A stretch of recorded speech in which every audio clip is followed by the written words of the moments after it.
ตอนนี้ผมอยู่ที่ห้วยสะดวงใหญ่นะครับซึ่งห้วยสะดวงใหญ่เนี่ยเป็นการวางแผนแก้ปัญหาเรื่องของน้ำท่วมนะฮะตั้งแต่สมัยที่สสโอเล่หรือพี่โอเล่เนาะจากรัฐโปช่วยนะครับได้ผลักดันก่อนหน้านี้นะครับซึ่งตอนนี้ก็คือมีการเลือกตั้งใหม่แล้วอะไรแล้วนะครับซึ่งเขต2ตอนนี้เป็นสส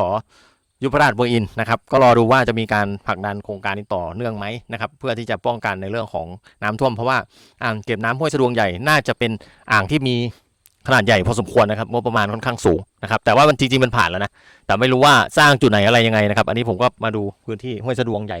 นะครับอันนี้หลังจากฝนตกเนาะน้ำน่าจะดีอยู่นะครับแล้วไม่รู้ว่าช่วงเดือนเมษาเนี่ยจะแห้งขนาดไหนนะครับแต่ก็รอดูต่อไปว่าการผลักดันโครงการอ่างเก็บน้ำห้วยสะดวงใหญ่นะฮะจะสำเร็จร่วงแล้วก็ใช้ประโยชน์ได้เต็มประสิทธิภาพขนาดไหนนะครับแล้วก็เดี๋ยวจะมาดูอีกทีนึงว่าสร้างตรงไหนอะไรยังไงกันแน่นะครับ